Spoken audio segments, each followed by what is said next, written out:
માણસ જીવતે જીવ હેરાન થાય એટલું ઓછું નથી કે હવે અંતિમ સંસ્કાર માટે પણ જતી વખતે તેને મુસીબતોનો સામનો કરવો પડે છે। વાત છે છોટાઉદેપુર જિલ્લાના નસવાડીની, જ્યાં સરકાર માત્ર વિકાસના વાયદાઓ કરીને જ અત્યારે કદાચ ચાલી રહી છે। શું સમગ્ર મામલો, તેના વિશે વિગતે ચર્ચા કરીશું। નમસ્કાર, હું છું પ્રથમ મોદી, આપ જોઈ રહ્યા છો નિર્ભય ન્યૂઝ। છોટાઉદેપુરમાં વિકાસના નામે બોલ બચ્ચન છેલ્લા કેટલાય સમયથી કરવામાં આવે છે। ધારાસભ્યો વિકાસની વાતો કરતા હોય છે, પણ હવે જે અશ્વિની નદીના કિનારે આવેલા સ્મશાન ઘાટનો એક રસ્તો છે, એમાં ભંગારના વેપારીની દુકાનમાંથી આ રસ્તો પસાર થતો હોય છે। વિચાર કરો, એક બાજુ સ્વજન ગુમાવવાનું દુઃખ અને બીજી બાજુ સ્મશાન સુધી પહોંચવા માટે લોઢાના ચણા ચાવવા પડે તેવી સ્થિતિ। અને એ રસ્તો પણ હવે વેપારીઓ દાદાગીરી કરે છે અને રસ્તો બંધ કરી દે છે। આદિવાસી અને દલિત સમાજના લોકોએ જ્યારે મૌખિક રજૂઆત કરી ત્યારે આ વેપારીઓ રસ્તો ખુલ્લો કરવાની જગ્યાએ આમ લોકોનો જ વિરોધ કર્યો।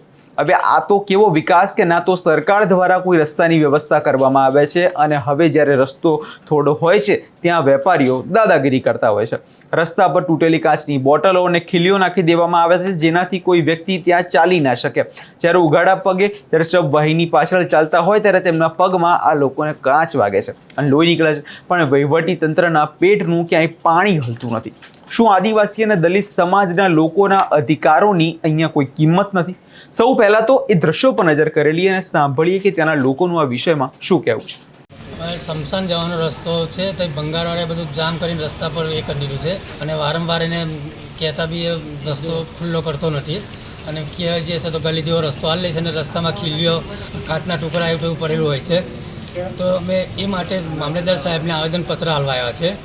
તો મામલેદાર સાહેબને વિનંતી છે કે અમારો રસ્તો ખુલ્લો કરી આપે। બરાબર।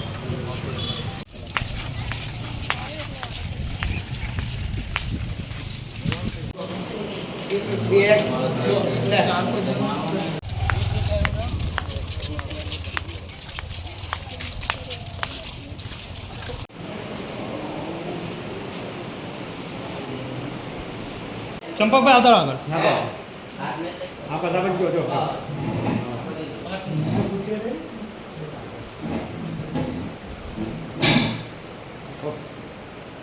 ઓકે, બરાબર છે। અમારે બધું એ કરવાના તૈયાર કરવાનું, તૈયાર તગાડા ચોદાઓ ખાય। ચલો આવો તો ના અમને નહીં।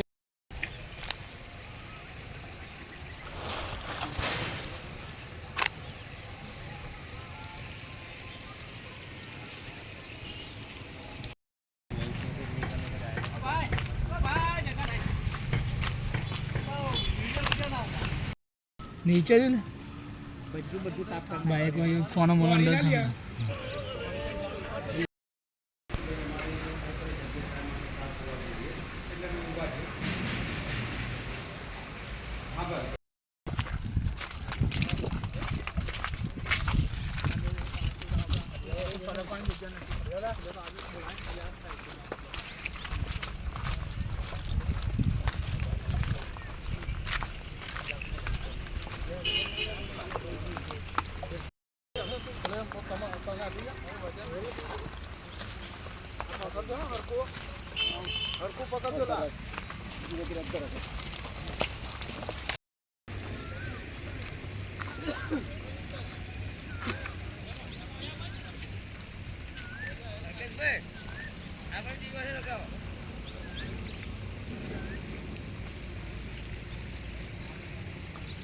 આજે જ્યારે લોકોનો આક્રોશ ફાટી નીકળ્યો છે, ત્યારે લોકોએ મામલતદારને આવેદન આપ્યું, ત્યારે તંત્ર જાગ્યું હોવાનું કદાચ અહીંયા ઢોંગ કરી રહ્યું છે। નસવાડીના જૂથ ગ્રામ પંચાયતના સત્તાધીશો શું ઊંઘતા હતા? શું તેમને દેખાતું નથી કે રસ્તા પર ગેરકાયદેસર દબાણ થઈ રહ્યું છે? માત્ર રસ્તો જ નહીં, પણ નસવાડીની જનતાની વર્ષો જૂની માંગ છે કે અશ્વિની નદીના જે કિનારો છે ત્યાં સ્મશાન ઘાટ બનાવવામાં આવે। પણ અફસોસ, અહીં તો રામ નામ સત્ય છે, પણ સુવિધાના નામે માત્ર લોકોને, આદિવાસીઓને મળે છે મીંડું। જ્યારે વિકાસની વાત કરવાની હોય છે ત્યારે તેના ધારાસભ્યો હોય કે સાંસદ હોય, વિકાસની મોટી મોટી વાતો કરે છે, પણ ખરેખરમાં તે વિસ્તારમાં વિકાસ કરવામાં જ નથી આવતો। 45 ડિગ્રી તાપમાનમાં ખુલ્લા આકાશની નીચે અંતિમ સંસ્કાર લોકોને ત્યાં કરવા પડે છે। આ ઘટનાના લીધે નસવાડીમાં હવે રાજકારણ ગરમાયું છે અને જન આક્રોશ અહીંયા ફાટી નીકળ્યો છે। લોકો પૂછી રહ્યા છે કે શું વોટ લેવાના સમયે જ આદિવાસી ભાઈઓ તમને યાદ આવે છે? શું વોટ લેવાનો હોય એ સમયે જ આદિવાસીના લોકોના વિકાસની વાતો કરવામાં આવે છે? કેમ કે આ તો પ્રશ્ન રહ્યો ખાલી અંતિમ સંસ્કારનો, પણ આના સિવાય પણ રોડ રસ્તા છે, પીવાનું પાણી છે, એવી અઢળક સમસ્યાઓ જે આદિવાસી વિસ્તારમાં રહેલી છે. અંતિમ ક્રિયા જેવી પવિત્ર અને સંવેદનશીલ બાબત પર જો રાજકારણ રમાતું હોય તો વેપારીઓને છાવરમાં આવતા હોય તો આનાથી મોટી કરુણતા કદાચ આદિવાસી વિસ્તારમાં બીજી કોઈ ના હોઈ શકે. વહીવટીતંત્ર અત્યારે ખળભળાટ મચ્યો છે, કારણ કે લોકો હવે મેદાને આવે છે અને સવાલ એ છે, શું આ આવેદન આપ્યા પછી રસ્તો ખરેખર ખુલ્લો મૂકવામાં આવશે? શું પેલા ભંગારના વેપારી સામે કોઈ કડક કાર્યવાહી કરવામાં આવશે કે પછી હંમેશાની જેમ ફાઇલો ખાલી દબાઈ રહી છે? જે રસ્તો બનાવવાની વાત કરવામાં આવે છે એ રસ્તો ખરેખર બનશે ક્યારે? આ સવાલ અત્યારે દરેક આદિવાસી પૂછી રહ્યો છે.